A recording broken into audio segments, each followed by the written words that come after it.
Happy Thanksgiving Day everyone! And for today's video, yan guys, i-share namin kung paano namin niluto itong aming DIY turkey.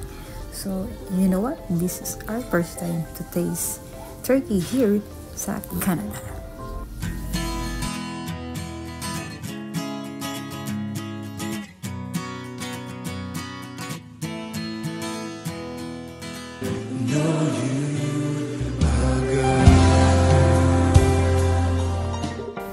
Hey guys! Welcome back sa ating channel. I'm Daisy Treat at ito nga palang video na to ay super late upload na ito dahil ito po ay taken pa last year.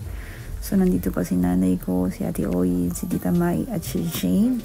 Ayan, kompleto pa kami ng mga bakasyonista dito sa Canada.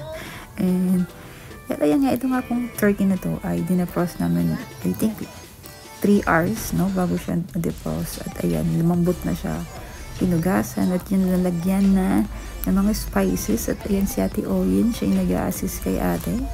At syempre ako yung nagbe-video. So bali ito rin yung first time na makakatikim kami ng turkey dito sa Canada. At ito nga palang turkey ay libre lang doon namin nakuha sa superstore nung na-reach namin yung grocery na 300 above. Ay meron kang libreng items which is yung turkey nga, which is good for saktong-sakto sa celebration ng Thanksgiving.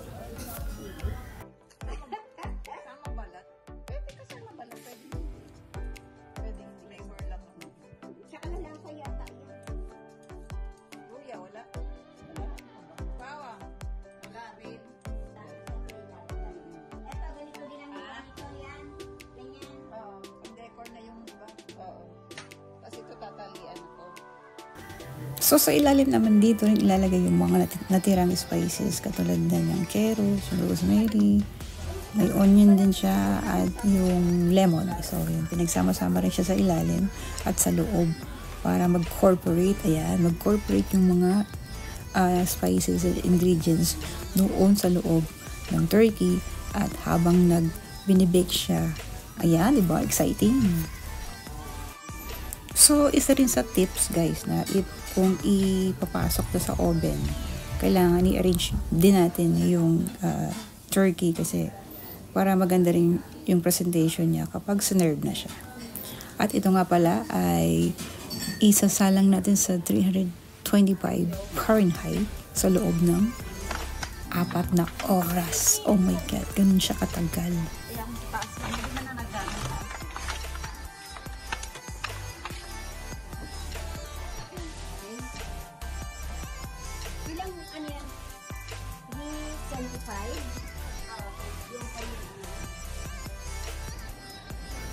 So, yan, pagluto na siya, pwede mo siyang i-check gamit ang thermometer na ere for 160 pataas. O, siguro ito lutong-luto na kasi 180 na siya. So, pwede na siya i-serve. Kaya tara, let's go. Makipila na tayo.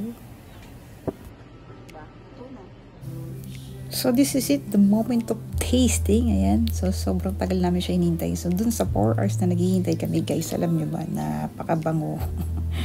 Napakabango nung mga spices na lagay doon. Siyempre, nagko-combine yung amoy ng turkey at ng mga spices. Ay, grabe. Kaya sobrang excited kami matikman. Pero alam nyo ba, yun nga, tama nga yung sinasabi ng iba na almost kasing lasa din siya ng chicken.